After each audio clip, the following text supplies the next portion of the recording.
ركز معايا دقيقة علشان دلوقتي هديك كبسولة فيها معلومة هتأثر عليك كتير أوي في تعاملاتك مع الحريم، وهتجاوب على سؤال بتسأله لنفسك كتير أما تروح تلغي واحدة وتلاقي النتيجة مش اللي كان نفسك فيها. إيه اللي كان ناقص أعمله؟ معلومة هتحداك تكون سمعتها قبل كده أونلاين أو أوفلاين أو حتى من ست، لأن الست نفسها ما تعرفش اللي هقولهولك ده لأنها بتمارسه بشكل فطري وطبيعي، هي حتى ما بتلاحظوش لكن بتعمله وتعتمد نتائجه. وسامعك اللي بتقول لي يا عم طولت في المقدمة، انجز وخلصنا. بس خليني اقول لك ان المقدمة دي لسبب مهم جدا هتعرفه في اخر الفيديو. نخش في الموضوع. لما بتكون في خطر او في اي موقف فيه قلق بشكل ما، او موقف انت مش على راحتك فيه، بتلاقي قلبك بيدق جامد ونفسك بيضيق. صح.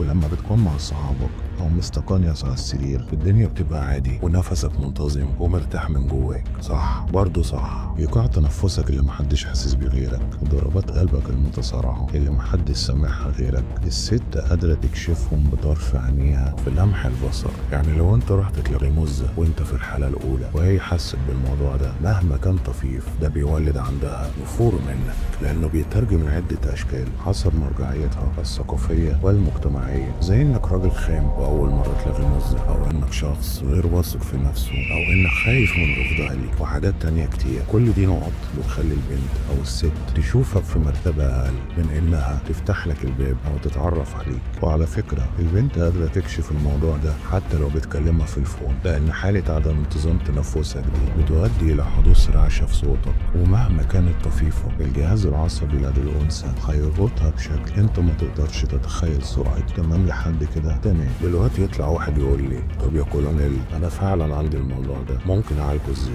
هقول لك الحل بسيط جدا، انك تفهم جهازك العصبي في المواقف اللي زي دي انك في وضع طبيعي جدا ومفيش اي خطر وتصرف عادي. وعشان تفهم جهازك العصبي الكلام ده تعمل الاتي في اي مكان تجمعات، خصوصا لو في حريم زي المحاضرة او الشغل او حتى في الشارع. ما عليك سوى انك تحول انتباهك لتنفسك، تاخد نفس بطيء وانت بتعد 5 وتحبسه عدتين وتخرجه ببطء، وتعيد الموضوع ده كذا مرة. ساعتها هتحس انك مسترخي بشكل غير طبيعي، لان تدفق الاكسجين بزياده للمخ بيقول له كل حاجه تمام يا معلم، والامور تسير على ما يرام. مش عايزين ردود افعال منيله شبهك وبس كده. اما عن المقدمه الطويله اللي قلت لك هقول لك سببها في اخر الفيديو، فعشان اكون صريح معاك انا قلت لك كده عشان تكمل الفيديو لحد اخره. عليك واحد، سلام.